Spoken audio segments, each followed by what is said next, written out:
당시 홍 씨의 휴대전화는 발신정지가 되어 있던 탓에 전화기를 찾기 위해 아이를 지나쳐 계속 달려갔다고 합니다. 그리고 잠시 후 맞은편에서 오던 순찰차를 발견하고는 유턴을 해서 따라잡은 뒤 자신이 본 상황을 얘기했다고 합니다. 경찰이 아이가 쓰러져 있는 현장에 도착했을 때 어린 남자아이는 이미 사망한 상태.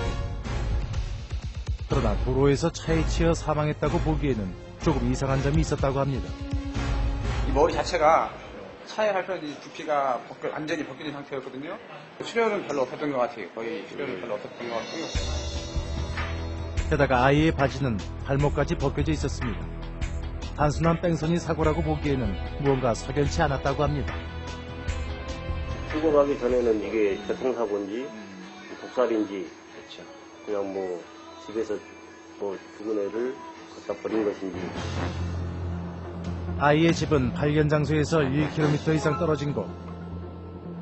그렇다면 아이는 새벽 4시가 넘은 시각 왜 집에서 멀리 떨어진 장소에서 숨진 채로 발견되었던 것일까? 사고가 있던 날 아이 부모는 아이 동생의 돌잔치를 위해 직장 동료들과 음식 준비를 하고 있었습니다. 그날따라 아이는 밤 12시가 넘어서야 겨우 잠들었고 새벽 3시가 넘자 동료들이 집에 가기 위해 일어섰다고 합니다. 아이 엄마는 동료들을 바래다 주기 위해 잠든 남편을 깨웠고 아이들이 모두 잠든 것을 확인한 뒤 부부는 동료들을 차에 태우고 집 밖을 빠져나왔다는 것입니다. 그래서 제가 나 좀 정신이 없으니까 당신 같이 가면 안 되냐고 집사람이 같이 가자 그랬어요. 그러니까 집사람이 싫다 그랬거든요. 처음에 애들 둘밖에 없으니까. 근데 싫다 그런 거를 아니 여기는 좀 매져가지고 올 사람도 없고 그리고 애들도 늦게 자고 그렇기 때문에 뭐 대수롭지 않게 생각했죠. 부부가 집에서 15분 거리에 위치한 이천 시내에 동료들을 차례대로 내려준 뒤 돌아오는 길에 가스 충전소에 들렀다가 집에 도착하기까지 걸린 시간은 1시간이 채 못 되었다고 합니다. 그런데 부부가 집에 도착했을 때 닫고 나갔던 현관문과 거실 창문이 열려 있었던 것입니다. 문이 열렸으니까 들어오면서 보니까 애기 신발이 없더라고요. 현관에서 보니까. 또 그냥 설마 했어요. 놀란 부인이 차에서 내려 집으로 뛰어들어갔고 집 구석구석을 찾아보았지만 아이는 깜짝같이 사라진 뒤였습니다. 혹시라도 외투라도 입고 나갔나 그걸 봤어요. 근데 외투를 안 입은 거예요. 그냥 지 자던 옷 그 채로 쫓아나간 거예요. 그냥 여기 주변에서 엄마 아빠 찾아 나왔다가 어디서 넘어졌나 보다. 애가 사망했을 거라고 진짜 생각도 못했고.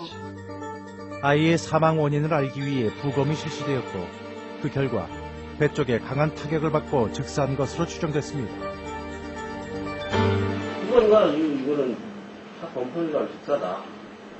차량 범퍼로 추정되는 물체가 15cm 폭 물체가 충격을 해서 폐파열로 흡사했다. 당시 아이가 사고를 당했을 것이라고 추정되는 시간은 새벽 4시 이후. 차량 통행도 뜸한 때라 목격자는 찾을 수가 없었다고 합니다.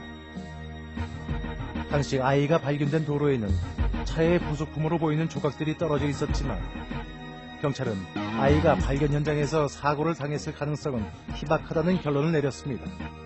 발견된 장소는 국도상인데 여기까지 이동한 흔적이 없어요. 그것도 땅이 아주 짙고 진흙이야. 그래서 신발이 깨끗해요.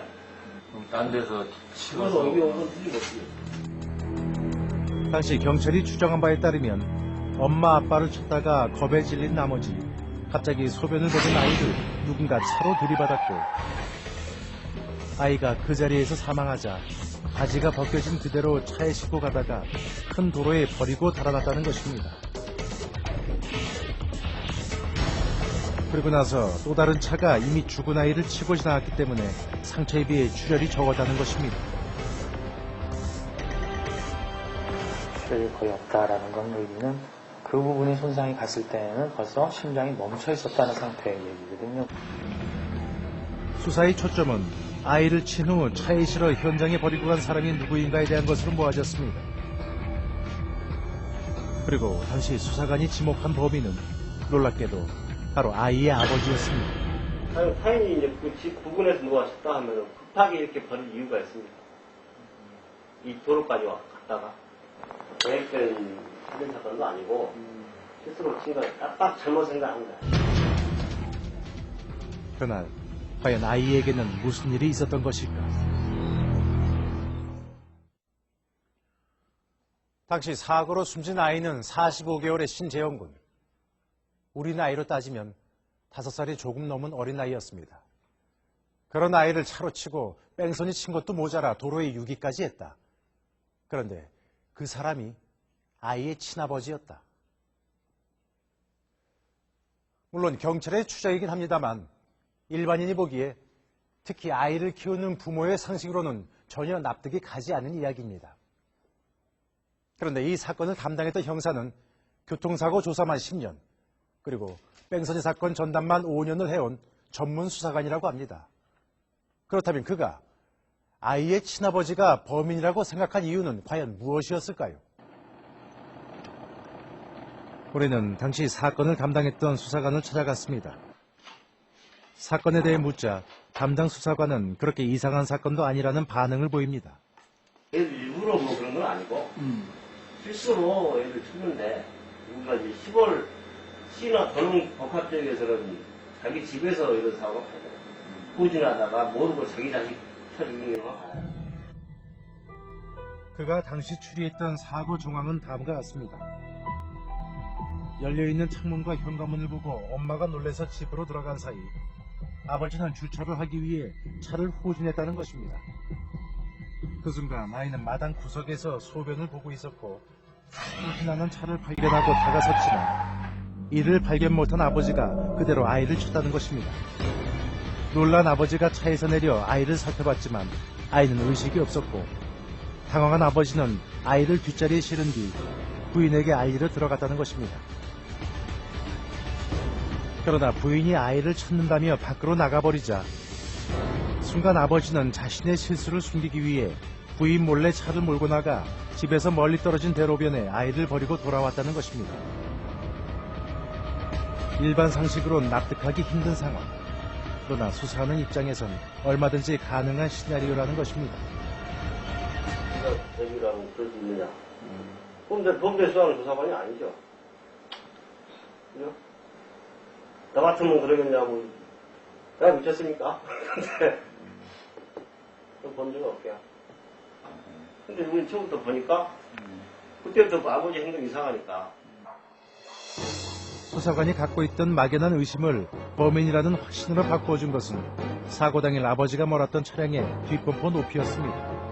사망 원인이 차량 범퍼로 추정되는 물체가 15cm 폭 물체가 충격을 해서 K-파열로 흡사했다. 네. 나왔잖아. 충격 닿는 부분이 15cm다. 높이 45cm.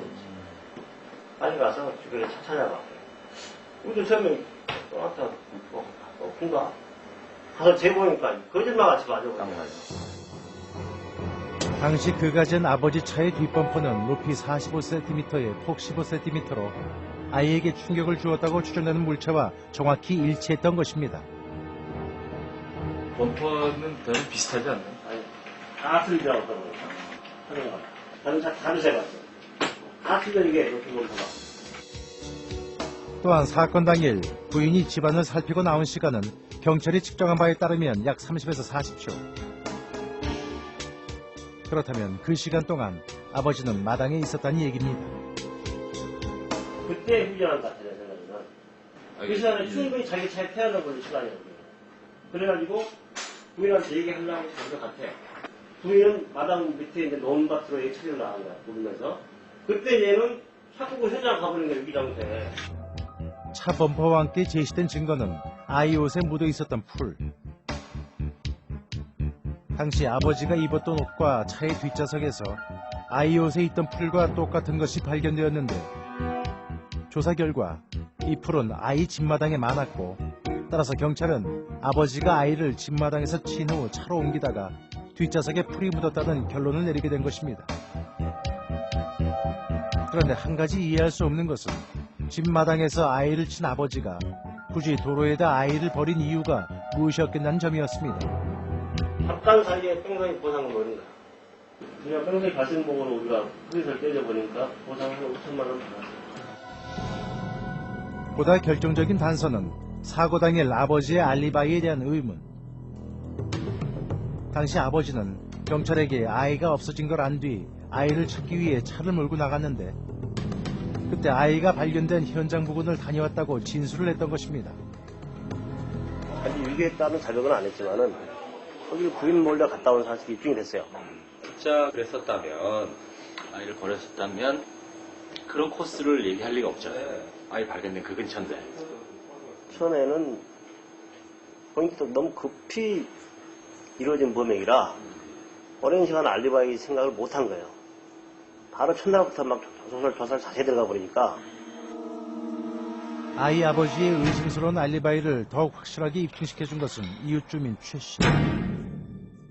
당시 아버지는 아이가 없어졌다며 최 씨를 깨웠는데 그때 이미 자신의 차로 발견 현장 근처까지 다녀왔다는 얘기를 했다는 것입니다. 새벽 4시 30분경 애가 없어졌다고 해서 바지를 입고 나가 애 아빠에게 다른 쪽을 찾아보았냐고 하니까 마을 쪽과 주유소 쪽을 다 차로 갔다 왔다고 말했습니다. 아이가 사망했을 것으로 추정되는 시간 역시 아버지가 범인일 가능성을 높여주었습니다. 당시 아이가 최초로 발견된 시각은 4시 44분. 그런데 아이가 4시 이후까지 살아있었음을 증언하는 주민이 있었습니다. 아이의 집 근처에 살고 있었던 김 씨. 그는 사건 당일 새벽 소변을 보기 위해 나왔다가 아이의 울음소리를 들었다는 것입니다. 국민은 아버지라고 불렀어. 아버지 그래서 막 뛰다니는 소리가 나더라고. 새벽에 아이가 우는 걸 이상하게 여긴 김 씨는 아이를 찾기 위해 나가보았지만 아이는 보이지 않았고 잠시 후 울음소리도 들리지 않았다는 것입니다. 경찰에서 진술한 바에 따르면 이때 시각이 새벽 4시 15분경.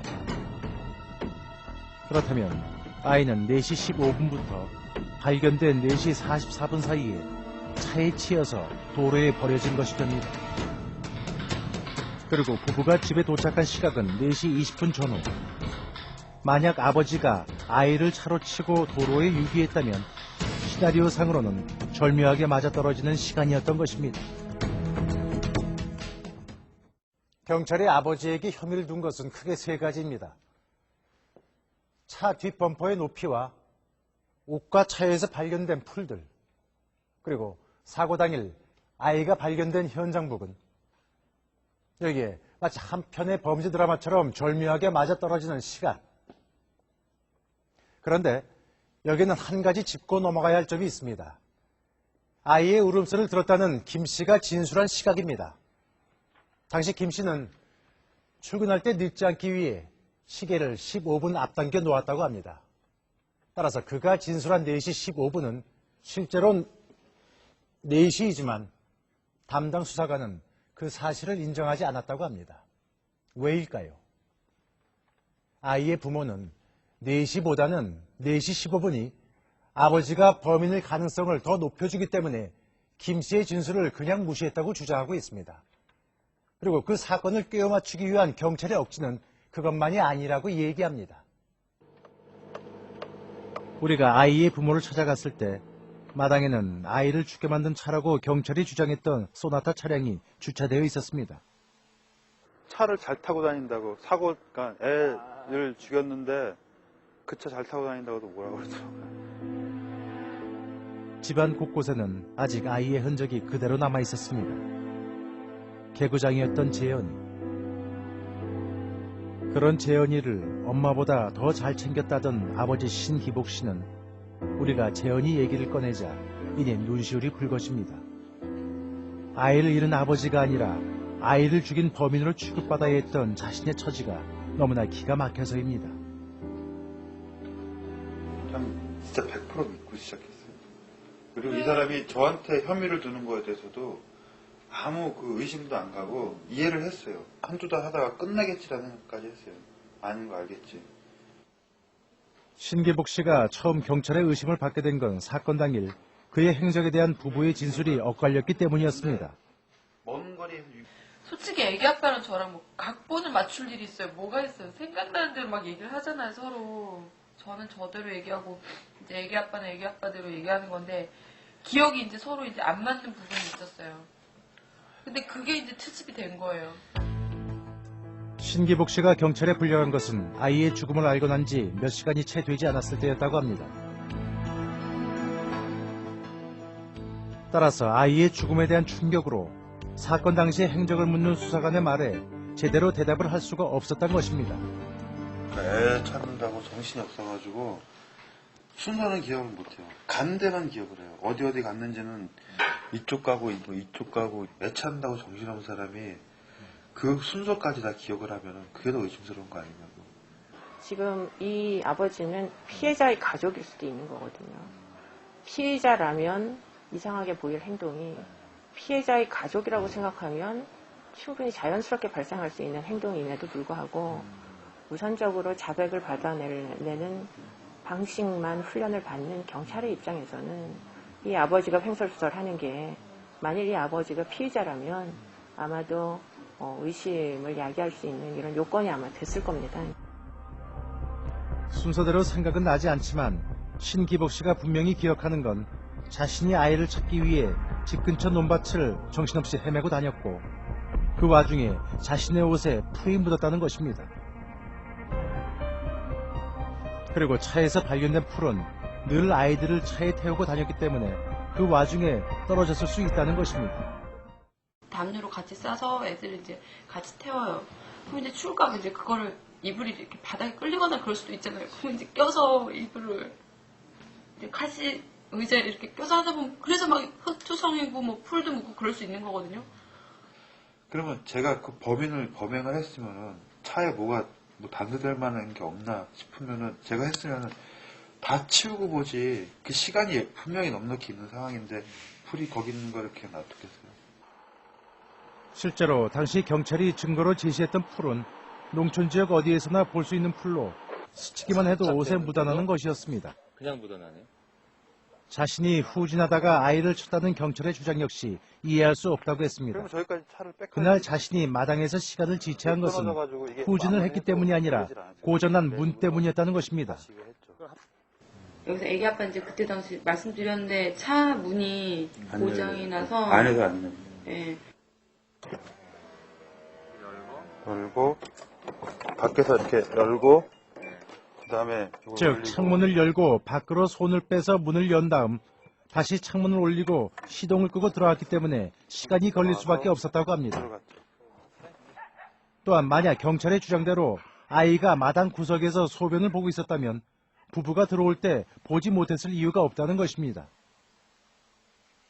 차 들어오는 거를 충분히 보죠. 볼 수 있었다는 거죠. 얘가 집 뒤에 숨지 않는 한 어디 숨을 데가 없는데. 그건 아무것도 없었어요, 진짜. 길거리 있는 거는 여기 그 전봇대 검은 거 있죠. 그거 하나 따라 있고 우리 집밖에 없어요. 그때는 담이 없었다는 거죠. 담도 없고 옆에 건물도 없고. 소변을 본다 하더라도 불빛 봤으면은 아마 바지도 정말 안 올리고 쫓아나왔을 가능성이 많죠. 그만큼 아이들은 이때 엄마 아빠 없는 게 끔찍한 공포이기 때문에 아버지가 이렇게 후진할 때까지 어느 아이가 소변을 보고 기다리겠습니까? 그러나 경찰의 주장 중 가장 기가 막힌 건 자신이 아이를 도로에 버리고 왔다는 것이라고 합니다. 경찰 말대로 아무 외상이 없는데 제가 의사도 아니고 그냥 진짜 뒤에 태워서 혼자 갔다는 게 말이 안 되죠. 일반적으로 그냥 가는 길에 차 세워가 내가 죽었나 살았나 살피는 부모가 어딨어요. 그냥 무조건 병원을 가는 거죠. 그러나 담당 수사관은 수사 경험으로 비춰볼 때 충분히 가능한 일이라고 주장합니다. 그 전에 우리가 유기사건 하나 수사를 조사해보니까 사람을 만지면 죽은지는 안전하고 또. 그럼 또 병원 가다가 버리고 돌아가서 잡혔는데. 하지만 전문가는 발견 당시 아이의 상태로 봐선 부모가 범인일 가능성은 희박하다고 얘기합니다. 아이가 친자식이었으면 아마도 10중 8구 바지를 입히고 그리고 나서 그 다음에 뭐 길에다가 갖다 놓던지 뭐 다른 장소에 유기를 하든지 했을 텐데 지금 벗겨진 채로 그대로 돼 있거든요. 예. 보호자이기 때문에 그 어떤 피해자들이 당한 그 피해를 뭔가 회복시키고 싶은 그러한 본능적인 욕구라는 걸 느낀다는 거죠. 신기복 씨 역시 친아버지가 왜 자신의 아이를 도로에 내다 버리냐고 계속 반문했다고 합니다. 제가 나이는 어려도 오래 살지 않았지만은 타에 친 자식 갖다 버릴 만큼 어리석은 짓을 안 한다고. 그러니까 제가 왜 그러겠냐 했더니 네가 헷가닥해서 그런 거지. 그러더라고요. 말도 막말도야. 말을 전생에 맹수였다고 뭐라고 막. 그렇게 수모를 겪는 아들을 지켜봐야 했던 부모의 마음도 괴롭긴 마찬가지였습니다. 새끼 잃어버리고 새끼가 살기만 해서 그런 고통을 당해도 괜찮은데 새끼 죽여버리고 그 고통을 다 당하니 이건 뭐 아휴 살다가 여기 이사 오질 말았어야 돼. 일 와가지고. 부부가 이곳 이천으로 이사 오게 된 것은 신기복 씨의 전공을 살려 도자기를 굽기 위해서였다고 합니다. 그러다 보니 터전을 잡고 작업실을 준비한 동안 부인 박은정 씨가 직장을 다니며 생활을 꾸렸고 자연히 아이들을 챙기는 것은 모두 아버지 신기복 씨의 몫이었습니다. 경찰 가는 때도 그랬어요. 집사람 손보다 내 손이 더 많이 타내라고.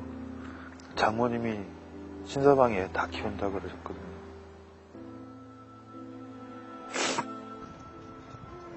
특히 재현이는 아버지를 무척이나 따르고 좋아했던 아이였습니다. 엄마가 좋아, 아빠가 좋아? 아빠가 좋아요. 아빠가 좋아요. 아빠가 좋아요. 그렇게 보듬어 키운 아이를 한순간에 잃은 슬픔. 잘 올라가네. 그날 아이를 남겨둔 채 집을 떠난 것이 신기복 씨에겐 지금도 가슴에 한으로 남습니다.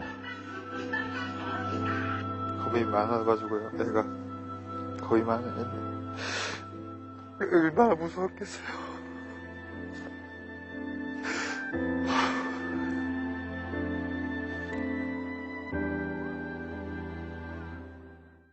이 사건은 지난 2000년 12월에 발생했습니다.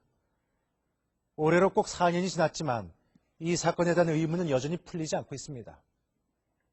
결국 이 사건을 풀 결정적인 단서는 아이의 최초 사망 원인이 되었던 높이 45cm, 폭 15cm의 물체가 무엇이냐는 것입니다.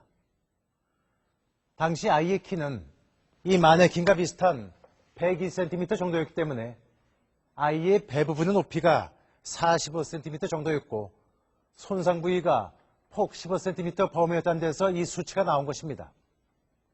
높이 45cm, 폭 15cm의 물체. 그것은 정말 아버지가 몰던 차량의 뒷범퍼였을까요? 우리는 경찰이 가해 차량으로 지목했던 아버지의 소나타 차량 뒷범퍼 높이를 측정해 보기로 했습니다. 이게 이제 범퍼 상단이 57cm 나오고요. 하단이 38, 그 다음에 꺾어진 부위가 한 41 정도 나오는 거거든요. 45cm부터 집중 가격이라고 되어 있잖아요. 45에서 15cm 정도 폭이 되니까요. 평탄 노면에서는 실제적으로 엄밀하게 따진다면 안 맞는 거죠, 이 상황에서는. 유효하다고 보는 게 한 42cm 정도. 상단 유효하다고 보는 게 지금 57cm고. 경찰의 주장과는 조금 다른 높이. 게다가 전문가의 설명으로는 이러한 마당 조건이라면 높이를 좌우하는 변수가 많다는 것입니다. 만약의 경우 사람이 이게 움푹 패인 데 들어가 있고 차가 위에 올라 있다. 반대로 되죠. 즉 움푹 패인 곳에 아이가 서 있고 바퀴가 평평한 곳에 빠졌을 경우와 그 반대의 경우 그 차이는 무려 15cm 이상. 따라서 경찰의 주장처럼 아이의 복부를 정확히 가격하지 못할 가능성이 많은 것입니다. 게다가 뒷범퍼의 높이가 아버지의 차와 비슷한 차량은 한두 대가 아니었습니다. 중고차 시장에 나가서 수십 대의 차량을 대상으로 뒷범퍼의 높이를 측정한 결과 오히려 아버지 차보다 뒷범퍼의 높이나 폭이 경찰이 주장하는 수치에 더 가까운 차들이 많았던 것입니다. 그런데 더 큰 의문점은 범퍼 높이보다는 과연 마당에서 후진을 해서 아이를 쳤을 때 아이가 그 자리에서 즉사할 만큼 강한 충격을 가할 수 있을까 하는 것입니다. 너무 밟아서 빽해서 차를 주차시킬 일이 없잖아요. 근데 그 속력에 애가 쳐서 그렇게 됐다는 것도 도저히 이해할 수가 없어요. 당시 경찰이 신기복 씨가 후진해서 아이를 쳤다고 주장한 장소는 마당의 끝부분. 경찰의 주장대로라면 차가 후진할 수 있는 최대한의 거리는 최대로 올 수 있는 게 15m 나와요. 우리는 먼저 15m에서 후진을 할 때 최대로 낼 수 있는 속도를 측정해 보았습니다. 결과는 시속 20km 이하. 그렇다면 이 정도 속도로 아이를 쳤을 경우 그 자리에서 즉사할 정도의 강한 손상이 가해질 수 있는 것일까? 먼저 시뮬레이션을 통해 차의 시속에 따른 충격 강도를 분석해 보기로 했습니다. 어린아이가 앞을 보고 있는 경우, 뒤에서 치는 경우, 그 다음에 옆에 서 있을 때 치는 경우, 속도 10km, 20km, 30km 각각에 대해서 해석을 했습니다. 일반적으로 사람이 차에 부딪혔을 때 손상이 되는 부위는 크게 머리와 가슴, 그리고 복부와 다리. 속도별로 각 부위에 가해지는 충격을 분석한 결과 아이가 정면을 보든 측면을 보든 간에 시속 30km 이상을 넘어도 심각한 중상을 입을 확률은 20%에 불과했던 것입니다. 따라서 20km 미만일 경우 사망할 정도의 충격은 가지 않는다는 것. 게다가 충격 강도보다 아이가 사고를 당했을 때의 자세를 먼저 고려해야 한다고 전문가는 얘기합니다. 쿵 하는 소리 듣고 나서부터 정지가 들어가기 때문에요. 정지하는 거리가 있어요. 그 사이 동안 반드시 차 아래쪽으로 들어가져요. 따라서 이번에는 딱딱한 마네킹이 아닌 사람과 유사한 탄력을 가지고 있다는 어린이 인체 모형을 가지고 후진해서 충돌했을 때의 모습을 지켜보기로 했습니다. 여러 번의 충돌 실험 결과 시속 10km 이상일 경우 전문가의 말대로 아이의 인체 모형은 차 밑으로 들어간 상태. 이럴 경우 반드시 옷이나 차에 흔적이 남게 된다는 게 전문가의 의견입니다. 걸리는 부분이 많기 때문에 옷을 찢어버려요. 옷을 찢어버리면 옷 그 섬유질이 있죠. 섬유질이 차체 하부에 나오죠. 그 다음에 이제 피부가 직접 차 하부에 닿는 경우에는 혈액이 나오죠. 하지만 당시 국과수에서 아버지의 차와 아이 옷을 같이 검사해본 결과 일치하는 그 어떤 흔적도 발견되지 않았다고 합니다. 게다가 아이의 몸 역시 차의 밑부분에 긁힐 것으로 예상되는 부위는 상처가 전혀 없었습니다. 그렇다면 남은 가능성은 무엇일까요? 차 앞쪽이 더 높은 차이면 가능할 수가 있죠. 이 승용차보다는 더 높은 차. 밑에 하부 구조물이 높으니까 통과할 수도 있어요. 어린이 정도는. 즉 아버지 차가 아닌 다른 차가 아이를 쳤을 가능성도 충분히 있다는 것입니다. 당시 부검이 역시 경찰의 주장에 대해 의문을 제기합니다. 경찰 당시에 이 변사자의 어떤 신체의 그 상태, 자세가 어떤 식으로 되어 있는지를 알 수가 없기 때문에 단지 발바닥에서부터 45cm라는 정만 얘기할 수 있을 뿐이지. 그리고 승용차인지 뭐 화물 트럭인지는 알 수가 없는 거잖아요. 이거는 지금 현재 소금만 가지고는 알 수가 없어요.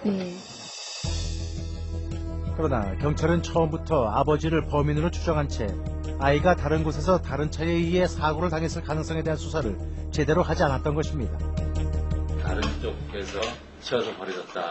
그렇다면 다른 집도 한번 수색 한번 해보셨어요? 넣습니다. 당시 현장에는 5톤 트럭의 것으로 보이는 차의 부속품이 떨어져 있었지만 경찰은 그 차의 범퍼 높이나 폭이 아이의 손상 부위와 일치하지 않았기 때문에 수사 대상에서 제외시켰다고 했습니다. 하지만 이 트럭이 아이를 죽였을 가능성은 희박해도 아이를 두 번째로 친 차일 가능성은 있지 않았을까요? 만약 그렇다면 경찰은 아이가 처음 도로에 누워있던 상황이나 아이를 죽게 만든 차량을 목격했을 수도 있는 중요한 수사 대상을 놓쳐버린 것입니다. 앞서 말씀드렸던 아버지의 세 가지 혐의점 중에 일단 차 뒷범퍼 높이는 제외해 보겠습니다. 차에서 발견된 풀 역시 결정적인 증거는 되지 못합니다. 따라서 남는 혐의는 아버지가 사건 당일 차를 몰고 아이가 발견된 현장 부근을 다녀왔다는 것뿐입니다. 그런데 문제는 아이가 집 마당이 아닌 다른 곳에서 사고를 당했을 가능성은 없겠느냐는 것입니다. 아이의 집에서 아이가 발견된 현장까지 가는 길은 크게 두 가지. 하나는 구불구불 마을을 따라 나이는 길이고 다른 하나는 당시 비포장 도로였던 직선길로 아이가 학원을 갈 때 늘 차를 타고 지나는 길이었습니다. 따라서 만약 아이가 엄마 아빠를 찾아 집 밖을 나왔다면 익숙한 비포장길로 갔을 가능성이 높습니다. 그러나 이 길은 가로등 하나 없는 깜깜한 길. 과연 아이가 캄캄한 새벽에 이 길을 걸어가는 게 가능했을까? 그 공포감까지 극복을 하면서 멀리까지 부모를 찾으러 가는 목적 행동을 보인다는 것은 쉽지가 않습니다. 단지 너무 놀라서 얼이 빠지고 판단력이 거의 제로인 상태가 되면은 자기도 모르게 나가버릴 수는 있겠죠. 당시 경찰이 아이가 집 밖으로 나가지 않았다고 주장하는 이유는 아이의 신발이나 입고 있던 옷에 흙이 전혀 묻지 않았기 때문. 이동 경로를 조사하다 보니까 현장에서 아버지를 데리고 같이 집에까지 걸어가 보니까 내 신발에도 흙이 많이 묻고 너도 이렇게 많이 묻지 않느냐. 이 신발에 흙이 없다. 그러나 아이 부모의 생각은 다릅니다. 들지 않았어요. 흙이 다 말라있어. 그냥 이런 상태인데 지금처럼. 실제로 사건이 발생했던 2000년 12월 9일 전후의 기상 상태를 확인한 결과 아이가 사망한 12월 9일까지 이처에는 비가 거의 내리지 않았고 사건 발생 다음 날인 12월 10일에서야 비가 내렸습니다. 당시 경찰이 신발에 흙이 많이 묻을 수밖에 없다고 주장한 것은 다음 날 내린 비로 땅이 질퍽한 상태였기 때문일 가능성도 있는 것입니다. 게다가 사고가 났던 새벽 아이가 발견된 현장 근처에서 아이의 울음소리를 들었다는 또 다른 마을 주민이 있었습니다. 엄마 이래더니 세 마디를 그런 식으로 나더니 그쯤부터 세 마디까지 들었어. 근데 종족을 감춘 거야. 당시 이 씨는 고3인 딸이 시험 공부를 한다며 깨워달라는 부탁을 해서 새벽 4시까지 자지 않고 있었다고 합니다. 그때 부엌 창문을 통해 어떤 소리가 들렸는데 자세히 들어보니 바로 아이의 울음소리였다는 것입니다. 이상하다. 새벽교회 갔다 오는데 엄마가 나갔나? 별 생각에서 싸우고 갔나? 왜 이렇게 우나? 그런 생각을 다 해봤다니까. 안개가 뭐 쭉 껴서 불빛도 안 보이고 아무것도 안 보여. 그리고 잠시 후 아이의 울음소리가 그쳤는데 이때 시각이 4시 10분경. 그러나 경찰은 이 씨가 들었던 울음소리가 아이의 집마당에서 났던 소리라고 주장합니다. 여기서 한번 실험을 좀 해봤어요. 여기서 야옹해봐라. 여기서 들려. 이건 들려. 이 씨의 집에서 아이의 집까지는 직선거리로 800m. 과연 새벽 시간 아이의 울음소리가 800m 떨어진 곳까지 들릴 수 있을까? 우리는 직접 실험을 해보기로 했습니다.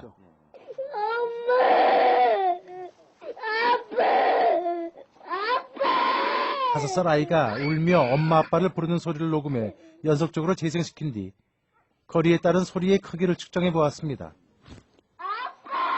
먼저 집마당에서 측정한 수치는 아이가 최고로 낼 수 있는 소리 크기라는 91dB. 그런데 집에서 40m 떨어진 곳까지 오자 소리는 무려 56dB로 떨어졌고 80m에 이르자 고요한 새벽 상태와 같다는 33dB까지 떨어진 것입니다. 이 33dB이면은 아주 고요할 때 그야말로 한 새벽 4시의 상황이라고 볼 수도 있거든요. 그런 상황에서 저 아기가 울부짖는 소리가 거의 잡히지 않는다는 거죠. 보통 60dB로 이하로 떨어지면요. 그러면 그 소리에 대한 근원을 대부분 포기합니다. 파악하지 않아요. 라이트를 저 80m만 벗어나도 들리지 않는 소리를 경찰은 무려 10배인 800m 밖에서 들린다고 주장했던 것입니다. 어쩌면 이 씨가 아이의 울음소리를 들었다는 4시 10분경 아이는 집마당을 떠나 발견 현장 근처까지 걸어왔을 수도 있는 것입니다. 아이의 아버지 신규복 씨가 차를 몰고 발견 현장 부근을 다녀온 건 역시 아이가 밖으로 나갔을지 모른다는 생각에서였다고 합니다. 부인 박은정 씨는 그것이 자신의 부탁 때문이었고 또 아이를 찾다가 김 씨를 깨우고 난 이후로 기억하고 있었습니다. 이 아저씨를 깨우는 소리를 제가 들었어요. 그때 제 위치가 이쯤이었고 애기 아빠가 여기 서 있었나 봐요. 차 몰고 나가봐. 빨리 저기까지 나가보라고. 애기 저기 걸어가고 있을지도 모른다고. 마을길로 가보라고 제가 시켰어요. 즉 경찰의 주장처럼 집에 도착해서 바로 차를 몰고 나간 것이 아니라는 것입니다. 그러나 경찰 역시 부인의 증언에 시간상의 허점이 있다고 주장합니다. 혹시 깨우고 나서 갔다 하면은 경찰차가 출동할 시간. 당시 진술에 따르면 신기복 씨가 김 씨를 깨운 시각은 4시 30분경. 그때부터 김 씨와 함께 아이를 찾으러 다닌 시간을 감안한다면 신기복 씨가 차를 몰고 나갔을 때 아이는 이미 경찰에 발견된 후라는 것입니다. 아이를 찾기 위해 신 씨가 차를 몰고 다녀왔다는 길은 아이가 발견된 곳에서 200m 거리. 따라서 그 부근을 지나가면서 현장을 보지 못했다는 것은 말이 안 된다는 것입니다.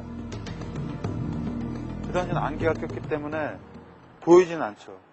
제가 보기엔 거리만 해도 한 200~300m 되거든요. 시야가 들어오질 않아요. 뭐 안개가 껴가지고 아무것도 실제로 당시 신기복 씨가 지나친 곳에서 발견 현장까지는 상당히 멀어 보였습니다. 안개 낀 밤이라면 보이지 않을 가능성이 더 많았던 것입니다.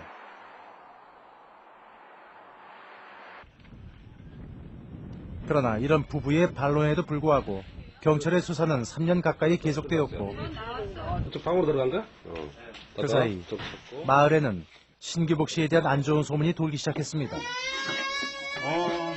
여름에 그때 비 올 때 저쪽 아까 그 굴다리에서 뭐 대관리 가는 분이라고 태워달라고 하시더라고요. 거기까지만 태워드리겠다고 해서 태웠어요. 근데 그분이 그러시더라고요. 여기 뭐 고백리에 여기 애아버지가 애 죽여가지고 갖다 버렸다면서요. 그러더라고요, 저한테. 그래서 제가 웃으면서 그게 저예요. 그랬어요. 그러니까 아저씨 놀래더라고요. 그러니까는 소문 다 났어요. 이 동네 소문 다 나고. 그러나 주위의 시선보다 더 부부를 괴롭혔던 건 현실적인 문제였습니다. 저희 생활을 해야 되잖아요. 그냥 빚은 쌓여가고. 미치죠 진짜. 말로 표현 못해서 그거는. 한때 너무 지쳐 허위 자백도 생각해봤지만 그때마다 그를 버티게 한 것은 재현이의 동생들이었다고 합니다. 재현이 동생이 커가지고 아빠가 친 게 아니라 허위 자백을 해서 그렇게 된 거라고 얘기를 하면은 내가 믿겠냐고 그거를 그냥 버텼어요 진짜.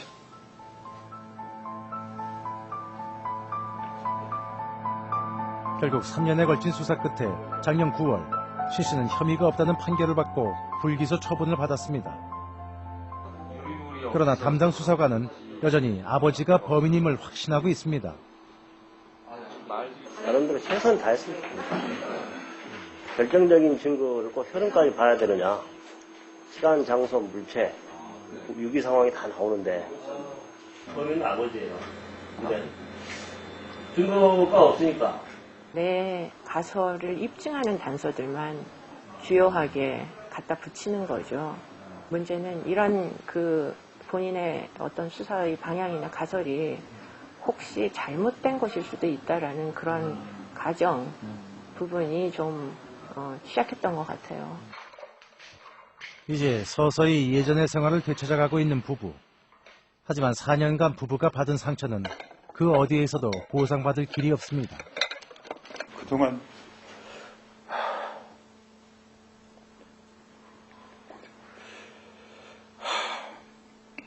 고생한 거 생각하면 너무 열받아서. 그 사람은 수사하는 사람이니까 그게 당연하다는 거죠. 우리가 용의자였고 어떤 그 수사 진행 과정이 당연한 거래요. 근데 그 사람은 당연한 거지만 우리는 뭐냐고요. 불기소 처분이란 무죄 판결이 아닌 만큼 새로운 증거가 나오면 또다시 수사를 시작할 수 있습니다. 담당 수사관이 여전히 아버지가 범인임을 확신하고 있는 만큼 부부는 언제라도 다시 수사의 대상이 될 수도 있는 것입니다. 그런데 이보다도 부부가 가장 억울해하는 것은 아이를 죽게 만든 진짜 범인에 대한 수사가 제대로 되지 않았다는 점입니다. 물론 뺑소니 사망 사건의 경우 대부분 목격자나 증거물 확보가 어려워 범인 검거가 쉽지 않은 것이 사실입니다.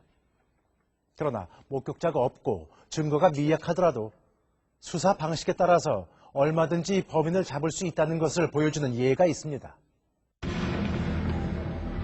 사건이 발생한 것은 올해 2월. 도로 옆 도랑에 60대 중반의 노인 한 명이 쓰러져 있다는 신고가 들어왔습니다. 사망한 지 5시간 이상 지난 것으로 보인 노인은 외상이 전혀 없어 겉으로 봐선 사망 원인을 알 수 없었다고 합니다. 고령자고 그러시니까 아침에 가시다 갑자기 혈압이나 이런 거로 지병으로 인해 가지고선 그냥 돌아가시지 않았나 우리는 그렇게 이제 본 건데. 그러나 도로 옆에서 시체가 발견된 만큼 교통사고의 가능성을 배제할 수 없다고 판단, 부검을 실시한 결과 이 골반부가 굉장한 외래교회에서 골절이 돼 있고 또 이런데 늑골도 골절이 된 게 있었어요. 그래서 이거는 교통사고다. 그러나 목격자는 찾을 수가 없었고 당시 현장에 남아있던 유류품은 전조등의 일부로 보이는 플라스틱 조각뿐이었습니다. 경찰은 일단 주변 정비업소를 일일이 찾아다니며 탐문을 하기 시작했다고 합니다. 우선 급한 게 차량이 수리가 돼버리면은 사실 수사는 더 어려워지걸랑요. 그러니까 수리가 이미 되기 전에 각자 다 앞서 정비 공장에 한두 군데는 우리 관내만 해도 벌써 그건 100여가 되니까. 그리고 이틀 만에 수리 차량 중에 현장에서 발견된 유류품과 일치하는 차를 발견했고 바로 운전자를 수소문해 조사했지만 그는 범행을 완강히 부인했다고 합니다. 사람을 치거나 이렇게 뺑소니를 한 적은 없다고 너무 그냥 완강했어요. 그러나 용의자의 차량을 조사한 결과 차량의 파손 부위와 피해자가 가격당한 부분이 정확히 일치하는 것을 발견했고 그 즉시 차를 압수해 국과수 감식을 의뢰해 결정적인 증거를 찾아낸 것입니다. 차 하부 목감 같은 게 스친 게 나오고 그리고 목감하고 핏방울이 이제 사망자하고 DNA가 일치한 거. 그래가지고 그런가. 이 굴러 떨어지면서 좌측에 자칫하면 미궁에 빠질 뻔했던 뺑소니 사건이었지만 작은 유류품 조각 하나로 발빠르게 수사를 시작해 범인을 검거한 것입니다. 그런가 하면 유류품이 전혀 없는 상황에서도 범인을 검거할 수 있다는 것을 보여준 예도 있습니다. 70대 할머니를 치어 숨지게 하고 달아난 뺑소니 용의자가 경찰의 첨단 과학 수사로 덜미를 잡혔습니다. 사건이 발생한 것은 지난 8월 17일 새벽 4시 25분. 새벽 기도를 가기 위해 나선 김 할머니가 신호를 받고 횡단보도를 건너가던 중 신호를 무시한 차 한 대가 빠른 속도로 돌진, 할머니를 치고 그대로 달아났습니다. 할머니는 바로 병원으로 옮겨졌지만 2시간 만에 사망했고 당시 태풍 매기로 인한 폭우 때문에 현장에는 그 어떤 유류품도 남아있지 않았다고 합니다. EF 소나타 불빛이다. 유류품이 없기 때문에 막연했죠. 잡을 수 없을 것 같아서 거의 실망한 그런 상태였습니다. 그러나 탐문 결과 당시 사고 현장에는 멀리서 택시를 잡고 있던 또 다른 할머니와 맞은편에서 청소를 하던 환경미화원이 있었고 두 사람이 달아난 차를 목격한 사실을 알게 되었다고 합니다. 그러나 사고 현장은 왕복 10차선의 도로, 차의 종류나 번호를 볼 수는 없었던 탓에 환경미화원은 그 차가 택시라고 진술했고 할머니는 밝은색의 승용차라는 서로 다른 진술을 했던 것입니다. 따라서 경찰은 용의 차량이 택시일 가능성과 승용차일 가능성을 모두 염두에 두고 대구 시내에 있는 택시회사는 물론 정비업체 등을 대상으로 한 광범위한 수사를 시작했다고 합니다. 택시 업체가 102개소고 정비업체가 524개소, 폐차장이 43개소, 렌트카 회사가 58개소. 또한 피해자가 차량의 앞유리에 부딪혔을 것으로 추정, 인근 유리업체들을 일일이 찾아다니기 시작했다고 합니다. 최소한 이 앞유리는 깨졌을 것이다. 이 피해자 사망할 정도로 부딪힐 것 같으면 그래서 가장 충동적으로 보는 것이 차의 유리 파손된 차는 무조건 다 수색 현장하고. 그러기를 10여일 한 유리업체에서 사람과 충돌한 것으로 보이는 차의 앞유리를 발견했던 것입니다. 파손된 부위가 운전석, 차의 운전석에 앞에 앞유리가 이런 식으로 되어 있어요. 그러나 유리를 교체한 차량의 주인은 범행을 완강히 부인했다고 합니다. 따라서 결정적인 증거 확보를 위해 깨진 유리를 국과수에 보내 유리 사이에 끼어있던 살점을 찾아냈고, 그것이 할머니 귀고리에 남아있던 살점과 일치한다는 사실을 통보받고는 사건 발생 28일 만에 범인을 검거한 것입니다. 아무 생각이 안 들고요. 겁이 나서 그랬어요. 완전 먼지는 있을 수가 없습니다. 뭔가가 단서를 흘리게 돼 있고 본 사람이 있어도 있고 누가 봐도 보게 돼 있죠. 시간이 길어질 뿐이지 언제 잡히도 잡힙니다. 공소시효가 아주 길거든요. 이 두 사건의 경우는 몇 가지 공통점이 있습니다. 사건 발생 현장에서 결정적인 목격자나 증거물을 확보하지 못했지만 담당 수사관이 사고 상황에 대한 모든 가능성을 열어두고 초기부터 발빠르고 광범위하게 접근을 했다는 것. 또한 용의자가 범행을 부인했을 때 국과수 감식을 통해 나온 결정적인 증거를 제시해 검거를 했다는 점입니다. 만일 재현이 사건 역시 초기에 담당 수사관이 여러 가지 가능성을 열어두고 수사를 했더라면 신기복 씨와 박은정 씨는 지난 4년간 그렇게 고통을 겪지 않아도 되었을지 모릅니다. 현재 뺑소니 사건의 공소시효는 10년. 이미 4년이 지나버린 사건이지만 우리는 2000년 12월 9일 새벽 이천의 산업도로에서 발생한 신재영군 사건에 대한 진실이 밝혀지기를 바랍니다. 그것만이 5살로 짧은 생을 마감한 재현이의 어린 영혼을 달래주는 길일 것입니다. 지난 화요일 신기복 씨와 부인 박은정 씨는 부산을 찾았습니다. 4년 전 부부는 아이를 이곳에 두고 왔습니다. 가까운 데 있으면 계속 찾아간다고 그냥 잊으라고 멀리 보내라고. 외할머니가 계신 부산이라면 그나마 아이가 외롭지 않을 것 같았습니다. 부부가 함께 이곳을 다시 찾는 데 걸린 시간은 꼭 4년. 그동안 부인 박은정 씨는 아이가 보고 싶어 혼자 이곳을 찾아왔었지만 아이를 죽이고 버린 모렴치한 아버지라는 멍해를 달고는 이곳을 찾아올 수 없었다는 신기복 씨. 뼈가루를 한 움큼 쥐고 끓이기 전에 제 입에 넣었어요. 뭐 남들 들으면 어리석게 생각할지 모르겠지만은 그냥 그 당시에는 한 움큼이 아니라 다 먹어서 다시 태어난다는 거 다 먹었을 거예요. 뼈가루.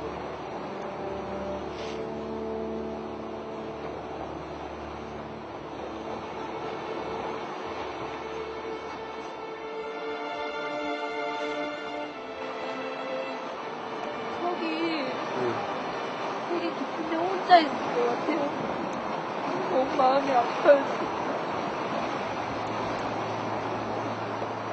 계속 바다가 싫어져.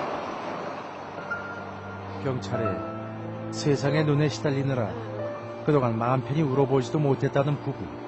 진짜 저희 같은 가족이, 그러니까 뺑소니에 대한 고통도 크지만 저희는 수사 과정에서 정말 힘들었어요. 애기 보내고 고생하고 가해자로 몰려가고 고생하고 그 고생을 뭐라고 표현을 하겠습니까? 진짜로 진짜 안 당해본 사람은 몰라요.